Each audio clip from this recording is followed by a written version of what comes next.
Welcome back, everybody, to another glorious episode of 30 Foot Garage. Here I am in my garage with some new LED lights and receptacles because the old ones were probably a better part of 30 years old, and I had to change them. They weren't putting out much voltage. The one, I think, put out 2 volts. So I changed receptacles, and I tried using my fluorescent tube lights, which I bought conveniently a 10-pack of that are sitting in the corner of my garage somewhere, and the ballasts are burnt out. I checked the voltage across the ballast, and I'm pretty sure it shouldn't be 4 volts, and that was after I changed the receptacles as well. So I knew those were bad. I said, fuck it. I got some LED lights. These things are absolutely bright. This is just a normal fluorescent. This is an LED. The only difference is 64 watts.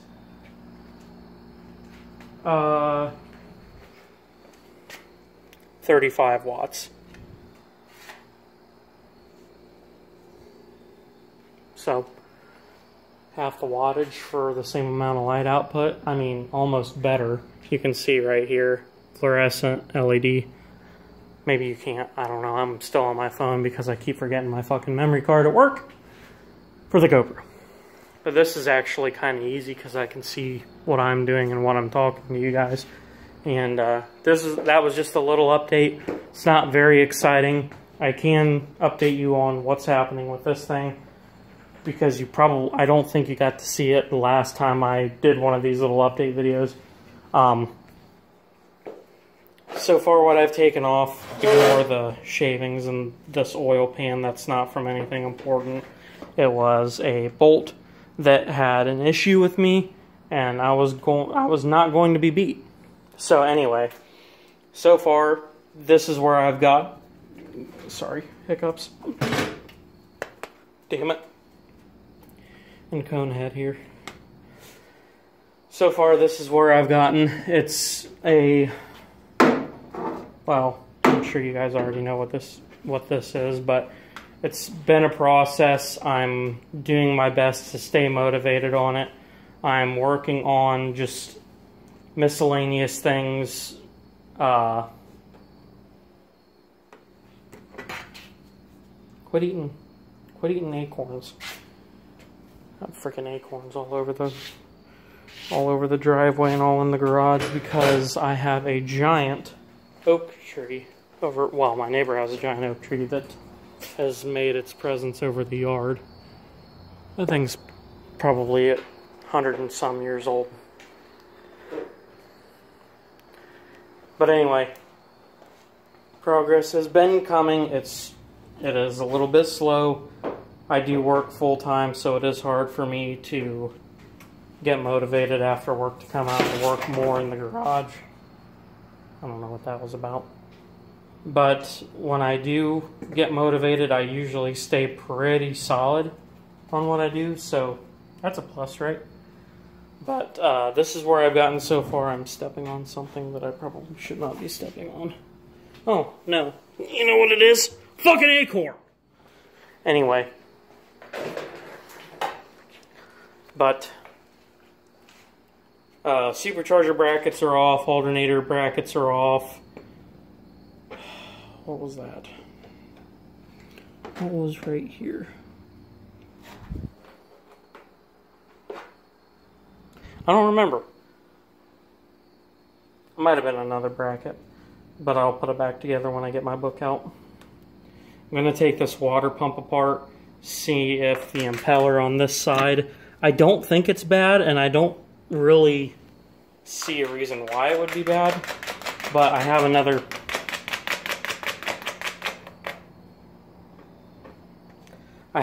water pump housing that I might put on as well, because I don't know, I think that's the original one to this motor, and it's old and grimy. I'm going to take it apart, clean the inside. There might be some shit in there, I don't know.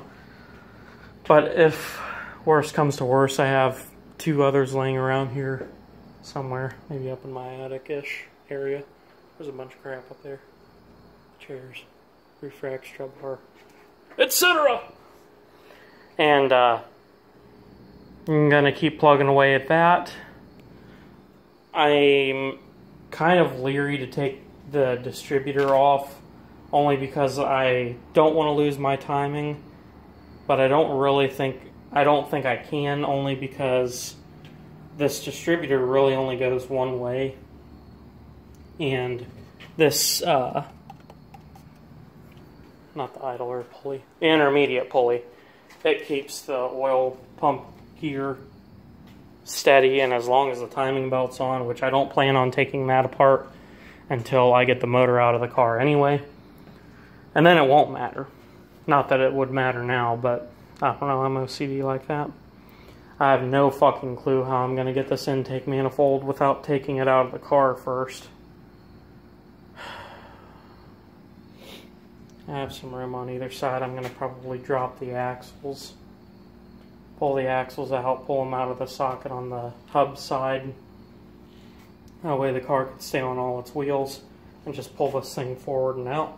Shouldn't be terrible. I don't know if it would be easier to take... Oh no, because the exhaust is still hooked up. I still got a lot to think about with this, but I am plugging away the best that I can at it. It's just been a slow burn, and it's a bummer. I'm bummed just as all of you 3 people watching are. So you still got a long ways. Got a lot of stuff to get for this thing yet. If this block is still okay, I'm going to have it acid dipped and all that good stuff. Clean that up real good. Put new rings in it. If the pistons are okay, I'm going to try and avoid buying those. G60 bottom ends are fully forged rods, pistons, and crank.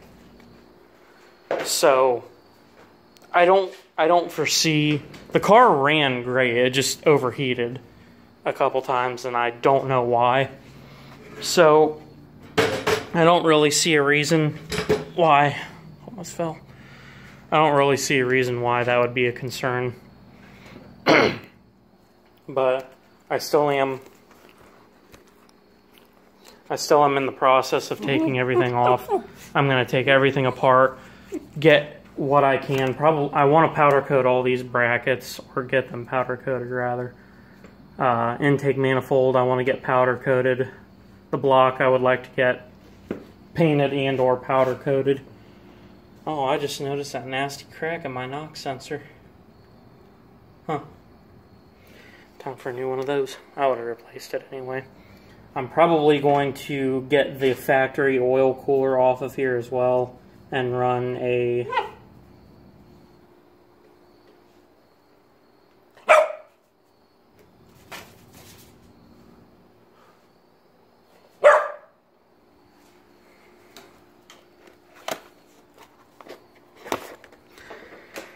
I can't get anything done with these animals around here. You see this?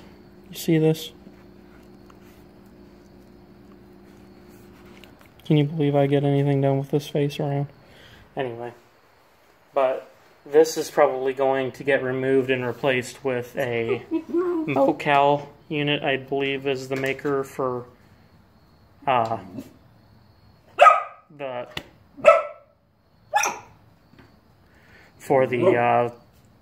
sandwich plates. Gonna get one of those. Gonna run a thermostated one so the oil warms up quicker. I don't have to worry about the sandwich plate keeping the oil cold all the time and waiting for an hour for my car to warm up. Oil temperature is the more important one rather than water.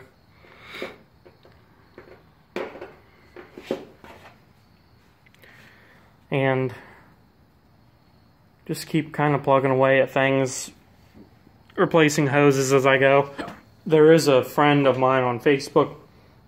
He makes 4-ply silicone hoses. His name, what is his name? Travis Abbott, I believe is his name. He's Autobahn Auto Works, I think is the name of his company, and he has a lot of nice stuff for 8 valves and 16 valves and older Volkswagen and Audi engines like that. Gonna contact him for some hoses probably. get this one at least, this tri-neck one here, which is a fucking bear, and this bottom one will end up being probably a custom jobby because of the, I don't think I have it on hand, but it's on the Curado there was a pipe that must have been routed between a really tight space, and it was all like crunched together and real tight, and I just want to replace that with a straight shot tube to wherever the radiator hose comes out. Just make it real nice, and the fewer hose clamps I can use, the better. It'd be nice if I could get just silicone hoses made directly to and from those spaces, but I wish a lot of things. Anyway, I'm going to get rid of my coolant ball and the other thing that I had attached to my power steering. My power steering's already gone. There's a loop back there. I don't know if you can see it. Yeah, I don't think you can see it.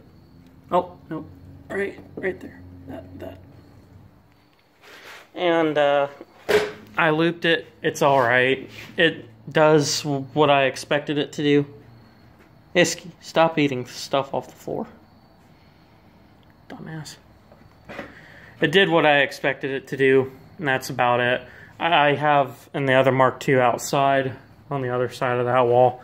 It's an 85, has a manual rack, and I'm going to probably do what I can to spruce that up and put that in this chassis, because I'm fuck dicking with power steering. It's a pain in the ass. So, that.